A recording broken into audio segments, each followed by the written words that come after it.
Hey, Web3 Curious listeners. Today's episode is sponsored by Attention.Live. It was shot live at the Amplify Web3AI Roundtable Summit in the Philippines, where executives, entrepreneurs, evangelists, and educators met to discuss the intersection of Web3 and AI.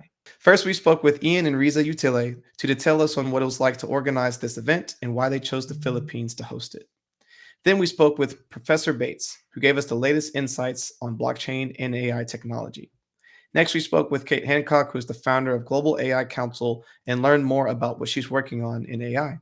Then we spoke with Dan Robbins, who got to give out a presidential Lifetime Achievement Award for the community service to 3 different American speakers that were in attendance at the event. And finally, we spoke with Giu and Mulan about what it means to be a KOL from the Philippines and how they are helping to grow Attn.Live. All this and more at the Edge of NFT. Cue the intro. Welcome to the Edge of NFT, the podcast that brings you the top 1% of Web3 today and what will stand the test of time. We explore the nuts and bolts of the business side and also the human element of how Web3 is changing the way we interact with the things we love. This podcast is for the dreamers, disruptors, and doers who are pumped about this ecosystem and driving where it goes next. Hey everyone, Richard Carthon here from the Edge of NFT, and we are live in Manila, Philippines at the Amplify Web3 and AI event. I have 2 amazing guests that are the whole reason that we are here today. We have Riza and Ian Utile. Thank y'all both for being here with us. Yeah, happy to be here. And thanks for coming. Of course, we're happy to be proud media partners with this event, and it's been awesome in preparation up to this event, now being here and meeting all the amazing people at this roundtable. It's been an incredible event. Before we dive into everything, I first want to get some just background on both of you. So Riza, we'll start with you. Yeah, again, my name is Riza Utile. I am the executive at Attn.Live. And before being part of the Attn.Live, I'm a business English teacher for 2 decades. And I'm the wife of Ian. Yay for me. Yay for me. So I've been doing Web3 and AI events both since 2017. So I was the entrepreneur in residence at the Innovation Hub inside Twitter. So I launched the future of AI, launched the future of blockchain, the future of tech, called Run the Future. And so those string of events that happened was basically, I was so curious. I've co-founded 8 companies, mostly tech companies, some agencies. And so I was in, I usually would be an entrepreneur residence in between things. I'm like, okay, what's the next thing I want to do? I have all these great friends I've made. I'm just going to start these tech events and start bringing all these brilliant people to learn. So that is what has evolved into what we're doing today, which we're calling Web3AI. I've had other events I've been able to co-produce that, some people know about, like NFT NYC. I've been involved since that launched with Joe Urich and his team, and then Alex and Devin from OpenSea. So I like events. For me, events are kind of a broken model. Getting people on a stage for 5 or 25 minutes, getting people in panels for 20 or 45 minutes, having 99% of the people in the audience not really wanting to pay attention to hear the same thing, or a service pitch or a product pitch. It feels broken to me. So what I started doing is this type of roundtable summit, which you've been able to participate. It's been great to have your voice be a part of it. And I've done these here now in Manila, but Singapore and New York and London and California. I just like bringing global leaders together to have conversations about big ideas, big ideas around automation technology, like the Web3 and AI industry, and around different sectors of society. So I'm an entrepreneur. I like to gather people together. I think this is a format I enjoy the most. And the reason I do it is it lets me do market research for our product company called Attn.Live. It lets me build great relationships with people in government and business around the world. And so it's been a great way. It's super natural and organic and not like focused on advertising and marketing. It's just, hey, let's gather together. And naturally, I get to talk about the product that we've built at Attn.Live. Well, that is incredible. And, I want to break down both the event that's happening today and Attn.Live. And I first want to go with Attn.Live because we spoke back at NFT NYC, and I had a really cool conversation with Giu, and he interviewed us, and it was like a full circle moment where I got to interview him today at this event, and what y'all are building is really incredible. So I would love to just unpack that a little bit more first. Yeah. Our product at Attn.Live, it's on its 4th iteration, so I'll call it 0.4. I've been in tech long enough to know not to call things. It's a consumer product, but it feels close to that. We built it for the enterprise. We had a bunch of multi-billion-dollar institutions that were using our tech.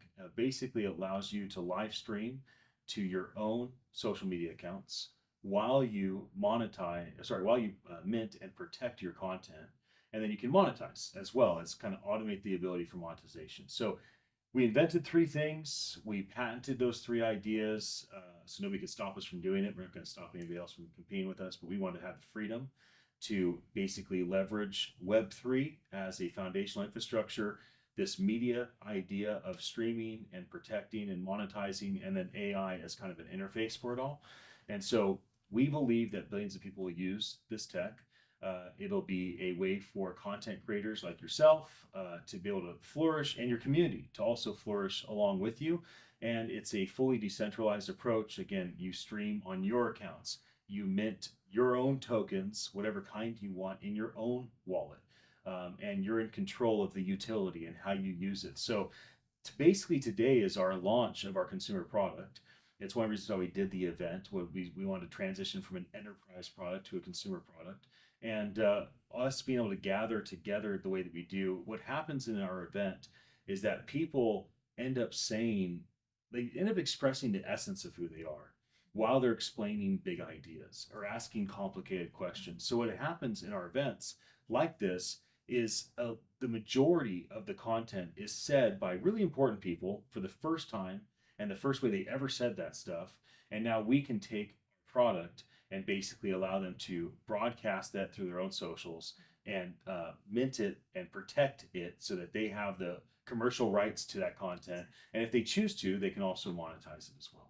That's incredible. And the thing that I like about the app a lot is throughout this event, you have many screens that are showing the user interface and how people can interact with it. And it's very seamless. I can tell that you've been an entrepreneur in residence, and this is multiple iterations because you probably got multiple feedback from people of how to use this and everything else. And so it's very intuitive. And just to speak to the event, what I've enjoyed about this event as opposed to others, you go to a lot and you go and you listen. You go there to hear from thought leaders, and that's it. You listen, and like maybe you have 2 seconds to talk to them, then they're gone. But here it's a round table. Everyone has a voice. People can come who's not necessarily at the round table can come and step up, ask questions, and join in the conversation. And then also stick around and speak with the speakers and build that relationship. So, Riza, why did you structure this in this way, and like, what was the brainchild of making this come to reality? All right. Actually, here in the Philippines, we've never had this kind of event. All right. And most of the events that are related to blockchain, crypto, AI, Web3, mostly they only put people on the stage to speak, and people who are listening are just okay. I will just listen and not really learn, and they cannot even express what they want or can ask question. With this type of event, we created, and Ian and I created this because we want to hear their voices. We want to hear their thoughts, their opinions. We also want to hear what's in their mind and what they want to learn and what they have learned that they can share with the people. So that is why this kind of discussion is really very important for most Filipinos, and this is one of kind. I've never seen this kind of event before. We actually did this May 11 this year, and since then we heard from them that I really enjoyed a lot this event. So for sure this September 14 we will support you. So they asked for more. So that is why me and Ian, we have thought like, okay, Filipinos are very thirsty and hungry to learn more about blockchain, because here in the Philippines, actually, the word blockchain or the word crypto means scam. So we want, and as you heard, the word AI also is becoming dirty word for universities, and that is why we're here to educate people and to give people more information about blockchain, crypto, AI, and Web3, of Well, I think y'all did a superb job of doing that. This is a unique format. I personally have not come to a conference that has been put in such a way. And not only do you get to hear these thought leaderships, people giving a a keynote in 5 minutes and then people being able to respond, but you also get to hear the personal side of things. Like I got to learn your story on how you've been in this for 20 years and how AI, even replaced you for like that. That was wild. And I don't think, unless me and you like sat down, had a one-on-one conversation, I would have ever learned that about you. But now a lot of people learn that about you and they could respond to it. And then even with you, Ian, getting to hear your story and it, also just getting to prop up and praise others and letting you talk about others and their journey and how they got to where they are and this beautiful intersection of Web3 and AI. It's been a really cool experience. And, I think y'all should be very proud with like how this has all come together. Yeah, I am really cultivated here. I have invested like a lot into the KOLs here. So we have a core team of about 6 KOLs and then kind of a broader team of a couple dozen. Obviously, practically for our product, it matters in that we have a product that's made for content creators. Here, social media influencers are called KOLs, key opinion leaders. So there's always a practical reason, but when I started kind of mentoring these young people a couple of years ago, like we had an enterprise product. I didn't know if we would get to a consumer product, but I just really, I love Filipinos. I love the culture here. I came here the first time in 2008, so I've been coming for 16 years. My wife is a Filipina, and I'm wearing a Philippine pin. And so for me, I just thought, I want to do something here. So I started building the relationships before we knew what we wanted to do. Then we did on May 11th, we did kind of a prototype, had a few dozen KOLs together in just one circle. Instead of today, it's kind of built rows of a circle. And I just facilitated with Riza this conversation. So I think it's been important for people to recognize that you don't have to do things the same. So for you as a global international technology ambassador, you are all around the world seeing traditional Web3 AI events. You're like, wow, this is way different. But for Filipinos, this is also not just different in your regard, but every event I've ever been here starts half hour, 45 minutes late. We start on time to the minute. That's very unusual. Almost every event I've ever gone to goes late, goes over. We've been ending on time at every single break. And one reason I did that is I want to try to show the local culture that you don't have to follow the patterns of what's done. It's okay to actually show respect to everybody and their schedule. Another thing that is normal here is everything's kind of, we might say, pomp and circumstance, right? It's all about getting the media here and getting the politicians here and the big rewards and the big trophies and the big ribbons and the big this and the ribbon cutting. And I have no problem with any of that. But today we got 3 people at the event got a award, a Lifetime Achievement Award from President Biden and Vice President Harris. It's a federal award. It was done through the Global AI Council, which was a very nice thing for the 3 guests. Now we could have had certificates. We could have had all sorts of things, trophies and pins and medals. Like that would have been fun to do. But we chose not to do that because, again, I'm trying to show the local leaders just because this is the way things always are doesn't mean it should be this way.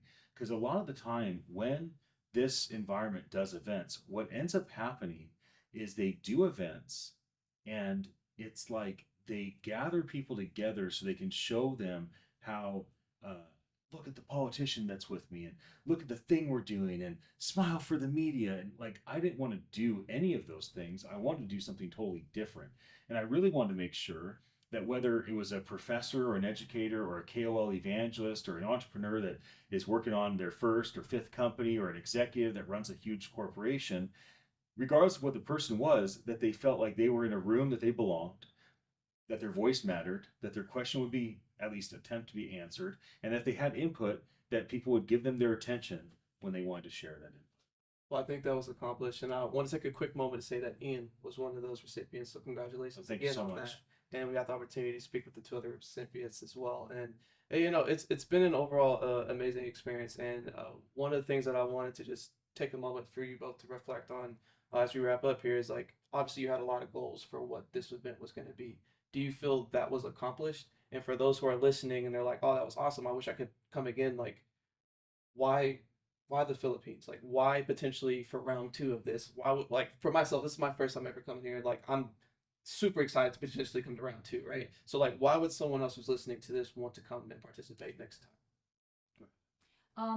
Number one, it's because Filipinos really need to understand more about the blockchain technology.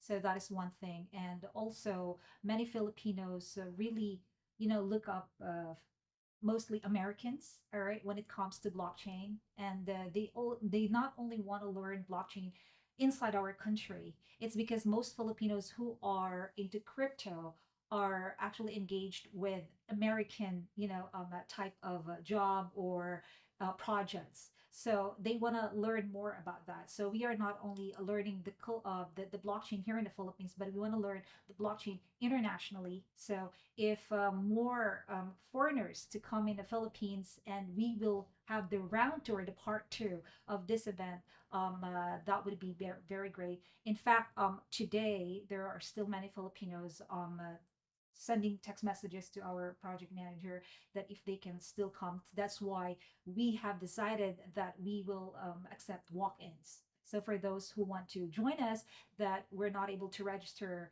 to the last minute, so they can still come for them. Yeah, we have kind of a small space here at the Westin. The ballroom's not massive, so we actually stacked our attendees.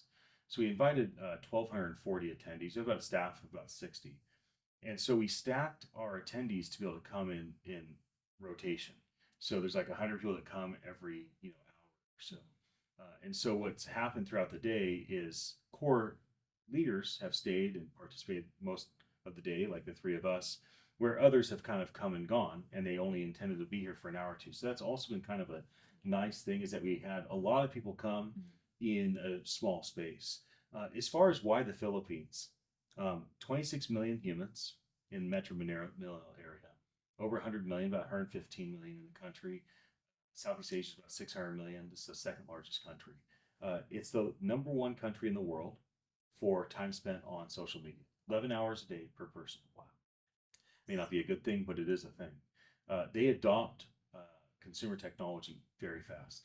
If there's a good consumer product built, whether it's Web3 gaming, whether it's an AI bot, whether it's a Telegram game, if there's a good piece of technology built, this community can go from 10 to a million really, really lightning fast. They're the number one in the world for searching for AI. They're the number one in the world for applying AI tools to certain jobs. They've passed a bunch of laws and have built a bunch of different government institutions to try to become the epicenter of both Web3 and AI technology. Number three in the world for blockchain wallets. A third of people own digital collectibles, or as we call them, NFTs, as you have on your hat. And so there's a number of reasons why, as a businessman with a consumer product, it makes a lot of sense to invest heavily my time and energy and marketing and branding and relationships and partnerships in this region right here. So for me, it's a no-brainer. As far as for others, whether media companies like yours or some of our friends that have other products or service companies, it's a very attractive place to be able to build relationship and take products and services to market. So we think that Web3 AI also facilitates that. We do intend to do more events. Almost all of our attendees have joined our Telegram group, and we have 100 plus chats that go by every day. So I think we're almost at 1,000 people on the Telegram group. And so that is also a way that we can just maintain that energy. And because we have this core group of 8 organizers, Riza and I are just 2 of 8 organizers, and then another, over dozens KOLs that are kind of an important part of it. We have the infrastructure by which we can maintain energy even after the events.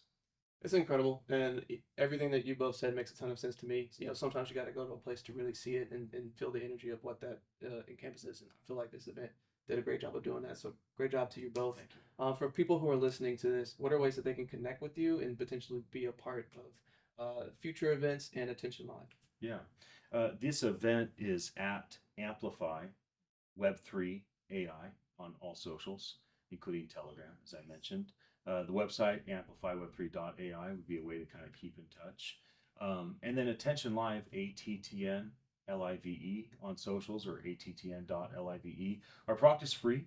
So if you go to Attn.Live, you can sign up for the product, use it freely. You connect your MetaMask or your Coinbase wallet or your OKX wallet or BitGet or Wallet Connect. Then you can mint on any blockchain. We have Polygon, Ethereum, based blockchain, and you can mint 721s, 755s. I think your audience might know what those things are, but you can do one of ones or one of manys. Any utility you want, you can mint one of ones and one of manys at the same time on the same or different blockchains. We may actually have the most useful NFT tool created in the world. We just don't think of it as an NFT tool because we have OpenAI baked into it for text to image inside of our system with your own account and a bunch of other things like live streaming to YouTube, etc. So I would encourage people to kind of stay in touch with the event, Amplify Web3AI, to use the product, Attn.Live, and we'd love to see people thrive using our product and participating in our event. Excellent. Well, thank you both, and appreciate y'all having us. Thank you so much. Thank you so much. Thanks. Hey everybody, Richard from Edge of NFT here, and I'm live here at Amplify Web3 in Manila, Philippines, and I have an amazing guest with us. We have Professor Bates, who has been crushing it this morning at the Roundtable, giving us a lot of insights into the world of all things AI, and you are a professor at the Institute of Technology and Innovation at the University of Michigan. So Correct. Thank you for joining us. Thank you. Thank you for having me here. Of course. Well, I know I kind of teased it up, but you are really adamant on how AI is a tool that should be used and not seen in a lot of other negative light. So just give us a little bit of taste of what you've been discussing so far. Well, like I said, it's a tool just like PowerPoint, Excel, or any other tool that we use from a technology standpoint. I started off when I go all the way back to the 80s, and you look at PFS Write, which was a word processor. You look at typewriters, which were typewriters. We used to write manuscript. Typewriter turned into a tool that helped us write faster. We went to PFS Write from a typewriter. That helped us what? Write faster and gave us spell check. You know, fast forward to today, we have Word and we have Grammarly for the last few years. I don't know about you, but I'm not gonna say I'm a whiz kid at grammar, because I'm not, you know. It's like, no, I write something up and I'm like, oh man, what the heck? My mom would go crazy because I come from a family of educators, English. Yeah. And I'm the only one that walks around saying things the wrong way, and they're always correcting me. But that comes from my dyslexia, my ADHD, and everything else that's in my brain. And I'm like, well, when do I get a chance to really express the way I feel and how I can put the message out there?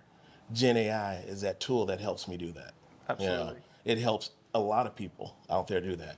Gen AI, when you look at how education system has been, the 20% has been leading for a long time because they can fit that mold that, you know, society wants us to fit in. The 80% we've watched, you know, fail, become labor, do everything except excel because they can't fit, you know. You know, some people I know go to college, it's like, oh, I got to get that piece of paper. They can't afford to, take the class 3 or 4 times over and over again because, you know, we're not all rich people, you know, but those that can, that's that 20%. Right. So I go back to that 80% with AI.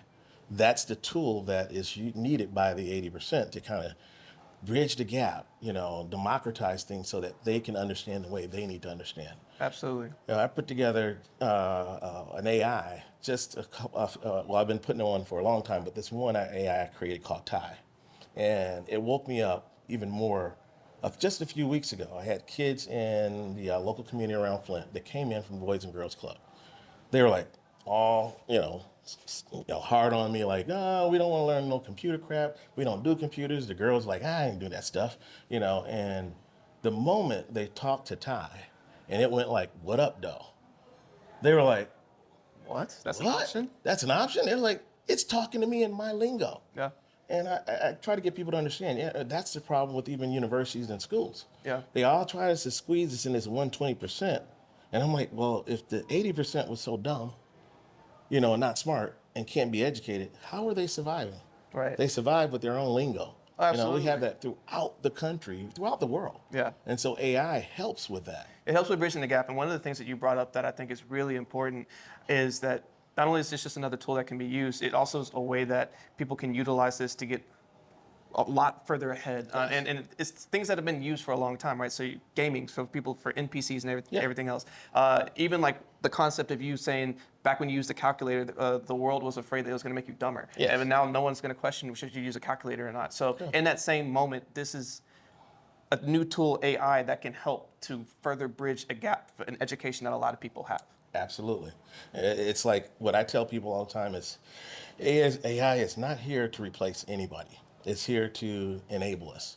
And as long as mankind continues to put the human in the loop, AI will be fine. Right. That's the only thing that scares me is that you're going to have someone out there that says, you know what, I want to make an AI that does everything and knock the human out of it, and it's just going to go all by itself. That's not what it's about. PowerPoint doesn't work by itself. Excel doesn't work by itself. None of those tools that we've been using all these years work by themselves. They need human heart, brain, soul into them to put out anything. Right. You can use PowerPoint and pull out a template from PowerPoint.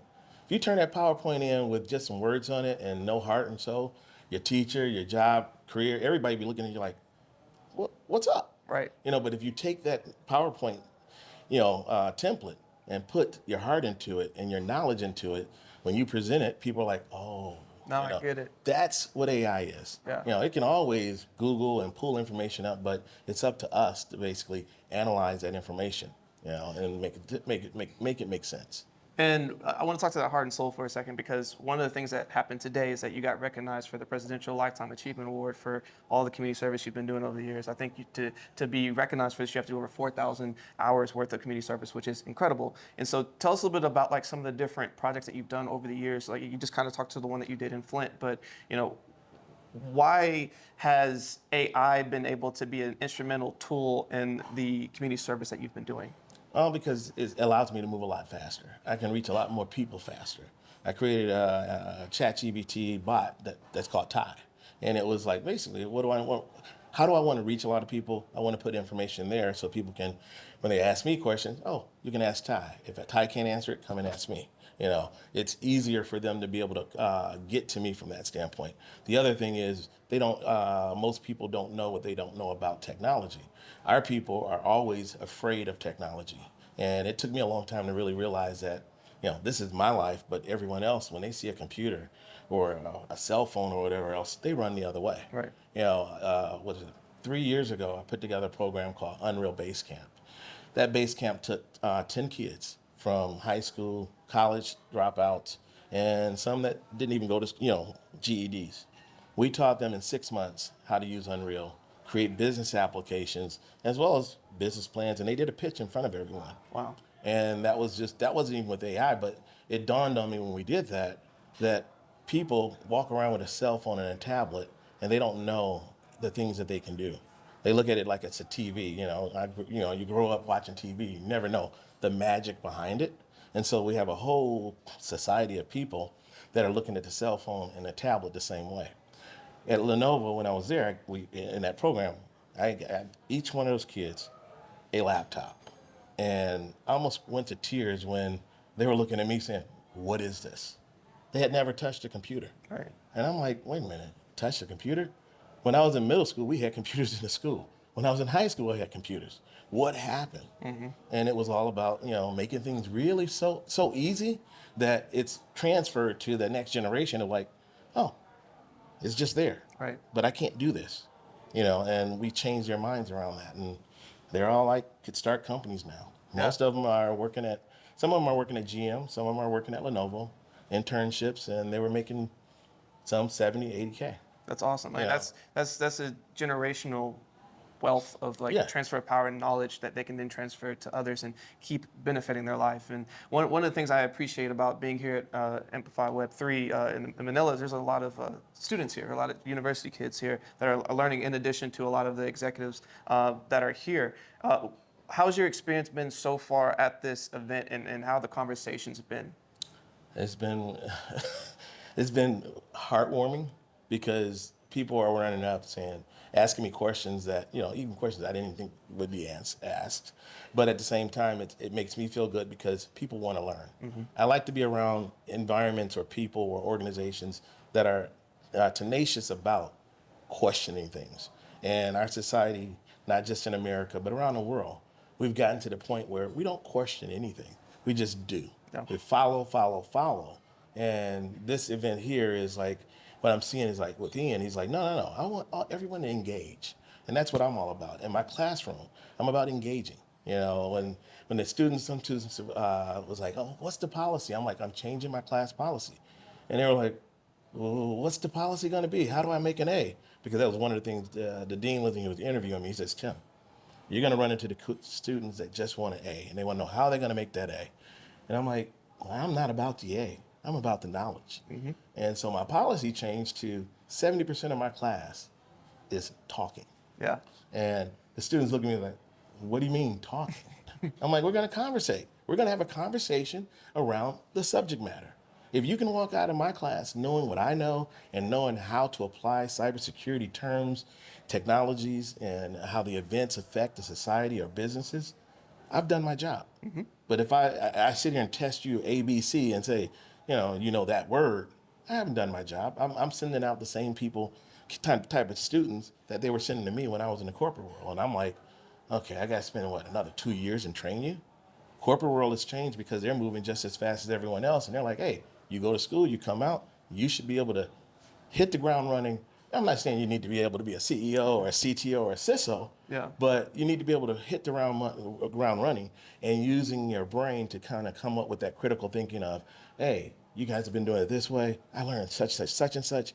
Why don't we try it this way? Yeah. That's the employee I wanted to have. Oh, Yeah. absolutely, and it's cool that you're resonated that resonated with you and you're teaching that in your classes, but also here, like, that really is the vibe. Just Yeah. being in this roundtable, people can present their thoughts and ideas, and people can respond and even listen to the different frameworks. But it's been a joy to be able to just hear you speak on this and to get all this knowledge. But for those who are listening to this right now and they're fired up and they want to learn more about what you have going on, how can they connect with you? How can they keep up to date with what you have going on? Well, you can always Google the Godfather of Tech, and you'll find me from that standpoint. But if you really want to get into my knowledge, I publish almost regularly on Medium.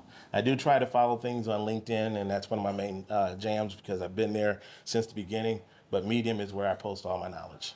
Awesome. Well, you already hear from the Godfather of Tech, Professor Bates. Thank you so much. Thank you, man. And now for a quick word from our sponsor before we dive into the next segment. Are you ready to take your sports predictions to the next level? Look no further than maincard.io, the fantasy management platform that's taking the blockchain world by storm. With MainCard, every card is a ticket to excitement. You can predict sport outcomes, trade cards in the marketplace, and challenge opponents in thrilling weekly duels. And don't wait. Head to maincard.io now and start earning rewards with your NFTs because it pays to be early.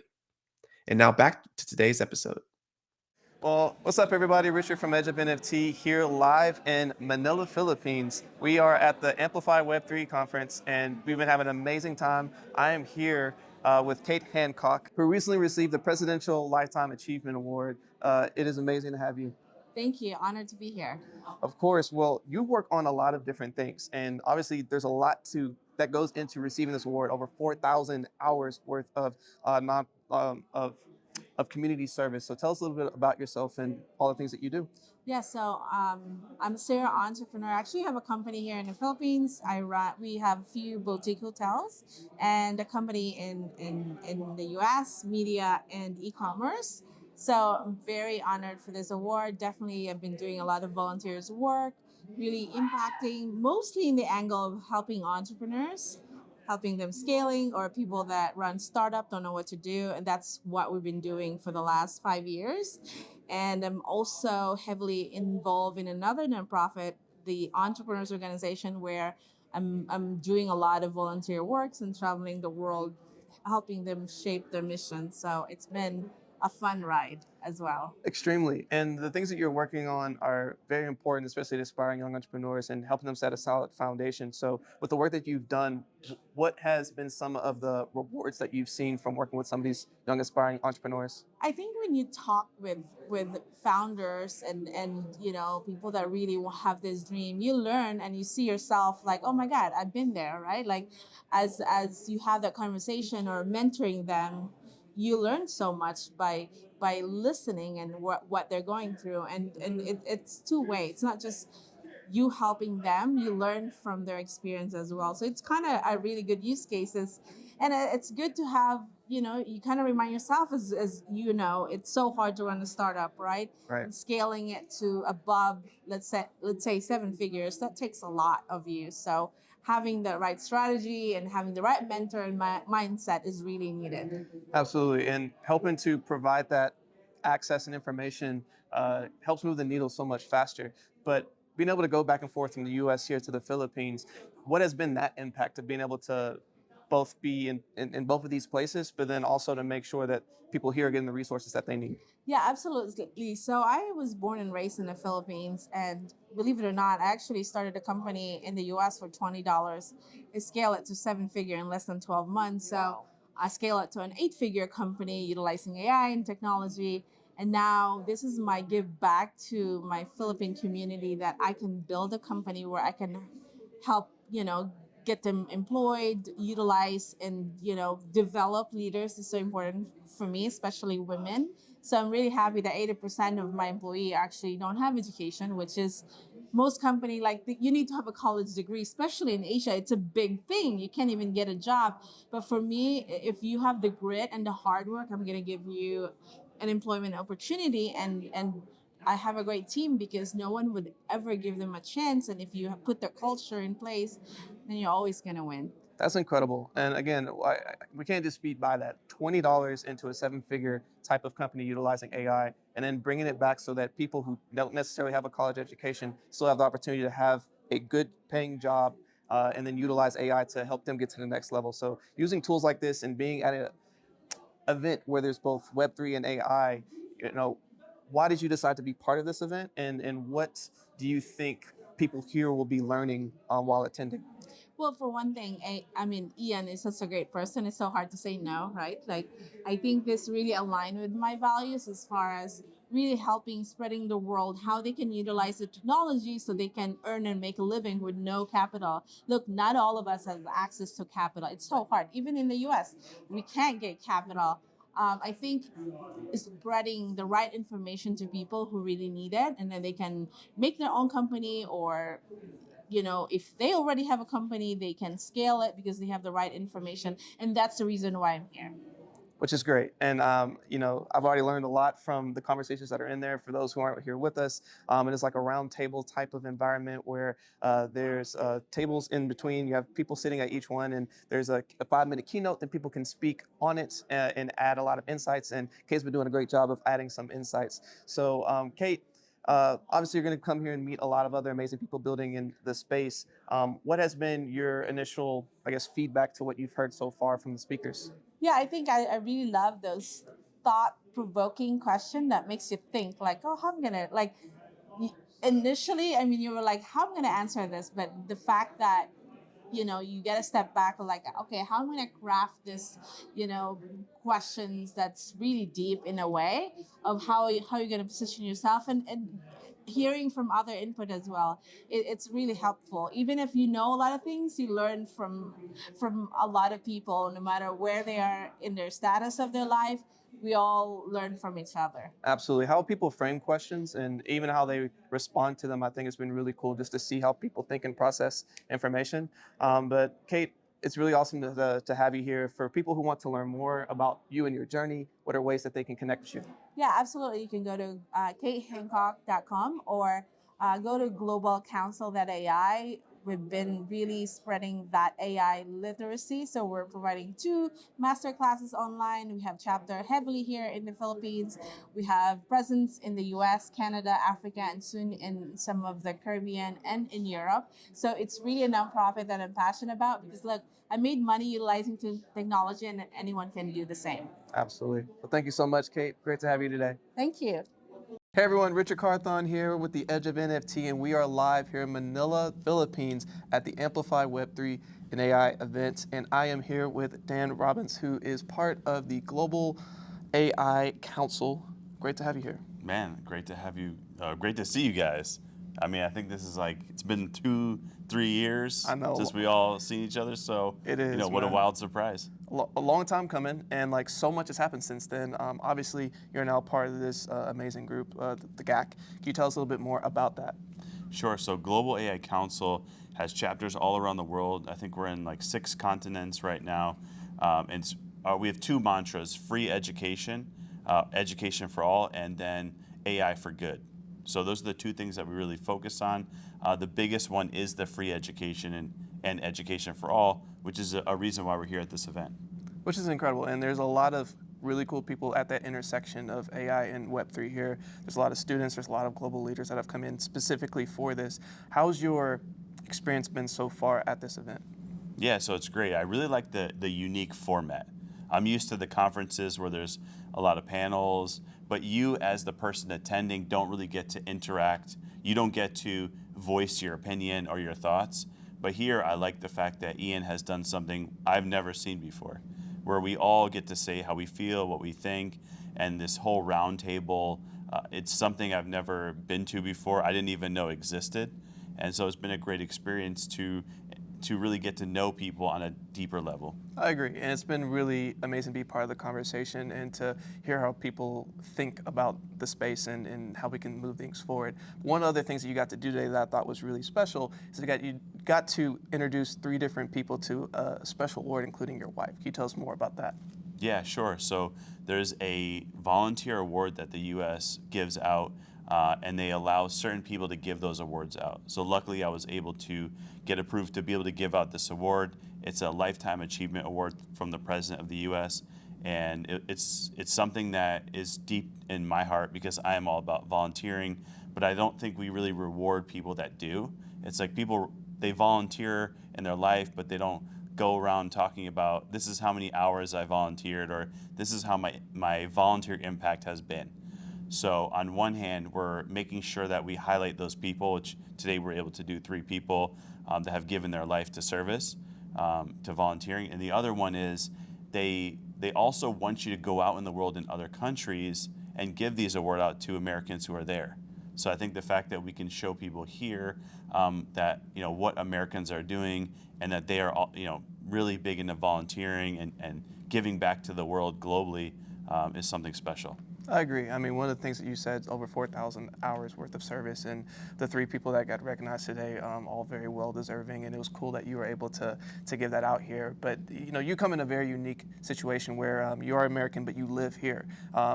Tell us about what was that process like to move out here and be part of the Philippine community and just see the growth of both AI and blockchain out here.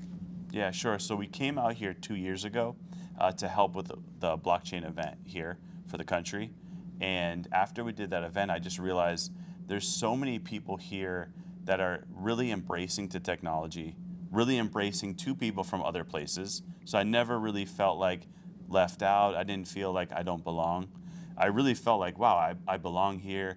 I love the culture, the people, the place. But the fact that they are so big into emerging technologies and so heavy into advancing that for themselves, I think is incredible. I agree. It's cool to be part of this. It's my first time in the Philippines, and just to be around so many amazing thought leaders and people that are very passionate about this space is very refreshing. So for someone who has never been here and is thinking about how do I keep expanding or look for places I would want to go and be part of a growing and emerging community, how would you speak to that?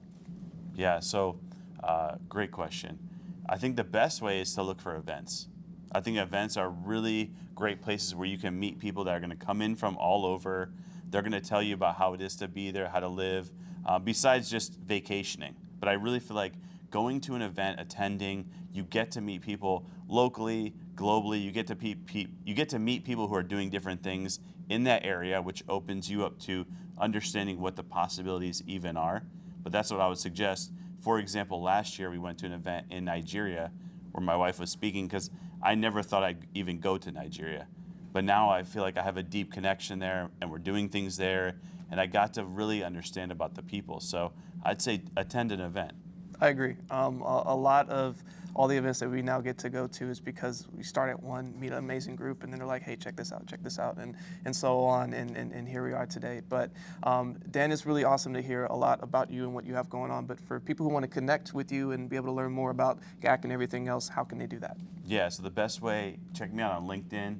Just look up my name, Daniel Robbins, Daniel Robbins, and we'd love to connect with anyone. Perfect. Well, Daniel, thank you so much for your time. Thanks, Richard. A quick word from our sponsors who's ready to navigate the cutting edge of tomorrow's legal landscape. Because at Zuber Lawler, they're not just attorneys, they're visionaries. With expertise in emerging technologies like AI, blockchain, and the metaverse, they're paving the way for you to seize the future. For mergers and acquisitions to IP, their selective team delivers strategic solutions tailored to the ever-changing world of technology. Join us at Zuber Lawler, where the future meets the law at zuberlawler.com. Back to the episode. Hey everyone, Richard from the Edge of NFT here. We are live here in Manila, Philippines at the Amplify Web3 and AI event. I am here with Giu and Mulan. It's a pleasure to be with you both. Nice to meet you here. Nice to meet you. Nice seeing you again. Yes, thank you. You know, last time we saw each other was at NFT NYC. Yeah. And you did a nice interview with us, which was awesome. This time you're interviewing me. That's crazy. Full circle. Yeah. I got your telegram last time, but now I get to ask you questions. So, I'm going to tee this up first. We're here in Manila, and both of you are both based here. You're KOLs. Yeah. So just talk to us about a little bit of both of your backgrounds. So we'll start with you, Giu, and then pass. All right. I'm Giu Kumia. Of course, I'm a KOL here in the Philippines, which means key opinion leader, which is really used a lot in Southeast Asia because a part of being just an influencer and content creator, we do a lot of things, like building communities. We do we do speakerships and everything else. And that's basically it. But from history, I've been a content creator since I was a teenager, doing YouTube and every platform like Facebook and other stuff. Commercials. And then commercials. Yeah. I was also into entertainment here in the Philippines, mostly a singer, singing like songs from the classics like Frank Sinatra, Michael Bublé and stuff. And eventually, when the pandemic happened, I really transitioned heavy into Web3 because I saw the value and potential of it, and what change we can make of this world with it. So we got to showcase those skills today a little bit earlier. Yeah, saying the Philippine national anthem, which was awesome. So hopefully we can get some film on that later. Mulan, how about yourself? I wear many hats, so I feel like I'm Hannah Montana in that I have two lives. So in my Web2 life, I am an entrepreneur. I own a couple of businesses, including a bar in Pampanga, where I was born and raised. And then on the Web3 side, I am a KOL alongside Giu. I do silly videos on the internet. I create content. And I was also the former growth lead of Internet Computer Protocol, the hub here in the Philippines. So it started out as a two-man team. So it was just me and the co-founder, Sir Nelson Lumbres. From it being a small group, it became an official Philippine hub recognized by Dfinity. And then now I am still partly with them. I still create a lot of content for them. But I've moved forward with Eden International Holdings. It's both a venture capital and a venture builder. So not only are we investing in different projects in Web3 AI, but we are also now building our own projects, which are very, very exciting. And we're launching them this month. So hopefully you get to hear about them. Absolutely. That's extremely exciting. Like you said, you wear multiple hats, which is incredible. So you have a lot of business skill and savvy, but also knowing how to connect with a lot of people on where they are. So let's stay there for a second. So one of the questions that comes up a lot when I speak to some different people is, how do I become a KOL and what does that mean? So what does that mean to you, and what was the process for you to build the audience that you did? Okay, being a KOL means, of course, to say the meaning of it, it's key opinion leader. It means you're a key leader in the space in general. So what does that mean? So I'm someone that people see in public. Like you're a content creator, you're a speaker, or you're a community leader. So it doesn't have to be just one. It can be all of them, or it can be two, or whatever else. As long as you're doing your job of being someone of influence, someone of great power to influence a lot of people to be onboarded into something like Web3. So that's one thing I would describe KOL. Great. And then Mulan, for you, with becoming a KOL, there's a lot of steps and things you have to do to build that audience. So like, what were some of those things that you did to help create that? This is a very difficult answer for me, as a question for me to answer, because when I started creating content, it was just about mainly embodying two responsibilities. It was not about, I wanted to have this following, or because all of that followed, right? It was organic. To me, it was, again, embodying two responsibilities of being an educator, but also someone who is an ambassador of it. Because you can't educate if you can't believe or you don't believe in the advantages that it could bring, right? So for me, first, it was those two steps of me of educating myself, becoming the ambassador, and then now educating other people. And then once everything fit perfectly, and then the community started following, and then they started like asking questions. It just built itself, as I would say. It was not an intentional thing that, oh, I wanted to go here or there. It was just a natural progression. And as with all organizations, as with everything that you're building, it eventually gets a life of its own, and then you just let it live and you let it dictate where it wants to go. I appreciate that, because I think there's a lot of people who want the end result without really thinking through like, the why in the beginning. And for you, it was the education. It was creating entertaining content that was good for you, right? And it was like everything kind of came with it. Now, both of you are KOLs here in the Philippines, and we are at Amplify Web3. Yep. So we're here with executives, thought leaders, students, all types of different people who are here to see that intersection between blockchain and Web3. How has your experience been at this event so far? Well, this is such an awesome event. One thing I saw about this event is that everybody has a chance to speak out. Everybody has a chance to learn. Everybody has a chance to, like when you go to a Web3 event, right? There are panelists, and there are keynote speakers. So you already know who's gonna speak. It's already written there. You have to know the people to be a speaker, right?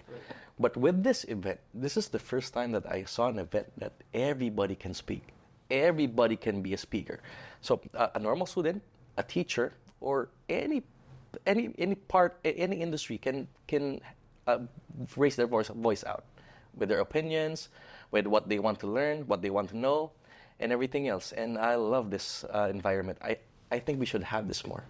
Yeah, I like the conversations out of it too. It really makes people feel more involved, and they can be part of that conversation. Yeah. How about you for yourself, Mulan? I feel like I'm dreaming. It doesn't feel real. Like this event feels like a dream. The entire year feels like a dream. I think all of this started us having the conversation of what if we create a Web3AI event was birthed during NFT NYC. So we were with Ian Utile, the producer of this event, co-producer of NFT NYC. We were there, and we were doing interviews for Attn.Live, where you guys met, where we met. And then we were like, oh, this is too big for us not to bring to Manila. And then what if we don't wait for other people to do that? What if we do it ourselves? So we started flirting with that idea, and then it became this. So being here and just seeing other people experience what we experience, where we have to fly abroad just to experience, and bringing that here and making sure it's accessible not only to people who are already in the space, but those who want to be in the space but don't know where to start. It's a crazy feeling, and having Attn.Live at the heart of it, a way where you can, where it's offering a new way of creating, exploring, and even monetizing your content at the very core of it is just an amazing thing to bring here in the Philippines. So it's awesome to see that dream come true, and you go from planning to now we're here. You have people from truly all over the world, like people like myself for the first time coming to the Philippines. And welcome. Thank you. Right? It's such. I hope you like it. It's been awesome. I mean, I've met so many incredible people. I'm getting a lot of amazing new contacts, friendships, but also getting a lot of thought leadership too. And one of the things I wanted to present to you both now to our audience, for a lot of people, they haven't necessarily come to the Philippines yet. And there's a very thriving both blockchain and AI community out here. So why should others come to the Philippines to come observe and be part of this growing community? All right. I believe everyone should really check out the Philippines, because number one, people here are really open-minded about Web3 and AI. Because the Philippines is a country that people are looking for opportunity. The Philippines is known as a third world country. So it's like people are craving to, what's the next big thing? How can I get out of this poverty? How can I get out of this challenging life? And a lot of Filipinos are open-minded into where should I dive in? And one good stat I would like to share with you is that the Philippines is number 1 on social media, especially on Facebook and TikTok. So with that potential, we really have a high potential on helping the Web3 adoption that we're all craving for, right? So I believe companies should, if they want a lot of people onboarded, I believe they should start in the Philippines. Yeah. That's what I can share. Awesome. Yeah, for sure. I want to echo that. It's just that Web3, when we look at Web3 and AI and we truly understand why we're actually giving them time, why they're so important, it's because they are trying to solve problems, right? Trying to solve gaps in our current systems, and whether that may be in the health sector and finance, we're trying to solve a lot of gaps. And in an emerging market such as the Philippines, there's so many gaps to fill. I think one of the speakers, Donald Lim, mentioned where we've always thought of the Philippines with us being so rich in land that we would be the king of agriculture. Yet we're not there. And there's a huge gap. There are many factors as to why that isn't the truth now, why that isn't true for us now. But now we have tech that could make that a reality for us. So I feel like with us having so many gaps in the market, Web3 AI should be filled, or Web3 and AI should be the ones to fill that. And I think it would be crazy for projects now to not look at the Philippines, because if we try to pinpoint a milestone for both crypto, blockchain, Web3, I feel like everyone would somehow mention Axie Infinity, and the boom started here, right? It's in the Philippines. And that while there are a lot of gaps that we noticed because of that, how it's unsustainable, I feel like it was the start of the conversation. We're talking about whatever it is we're talking about now because there was a conversation starter, and it was that. And the Philippines was at the very heart of it. So it would be crazy for others to just ignore the impact and the potential to grow with the market of the Philippines. Well, with KOLs like you both, you're definitely helping to bring Web3 and AI on the map to the masses for the rest of the world to see what you are building here. I'm getting to see it myself being at this event, and it's really incredible. I know I'm paying a lot more attention to it. I know our audience will be doing the same. But for those who are listening to this and they want to be able to connect with you both and learn more, how can they do that? Well, you could connect to our social media accounts. So my social media accounts is @GiuComia. It's GiuComia. Once you go to my accounts, you can just directly message me there, or you can just email me from there. So that's basically it. Awesome. My wallet address is, you can send me Bitcoin, Ethereum. I accept everything, USDT. No, I'm kidding. If you want to be connected with us as a group, you can check out Attn.Live or Amplify Web3AI. And if you want to connect with me, go to my house. No, I'm kidding. You're welcome there. I could introduce Sinigang, or you could just search for my socials. It's Modern Mulan everywhere. It's either Miss Modern Mulan or Modern Mulan, and that'll be me. Yeah. Perfect. All right. Well, thank you both, and glad you could join us. Yeah, thank you so much. Welcome to the Philippines. Thank you. Yeah, great. The views and opinions expressed on Edge of NFT reflect solely those views and opinions of the show hosts and its guests. Please make sure to do your own research. Our show is not financial advice. You understand that you are using any and all information available on or through this podcast at your own risk. Whenever making financial decisions, we recommend doing your own research and talking to your accountant for financial advice. From time to time, we may feature sponsored content on the show for which we receive value, and we may share links for which we receive a commission if you make a purchase through one of those links. Refer to our website, www.edgeofnft.com, for our full disclaimer, terms and conditions, and privacy policy.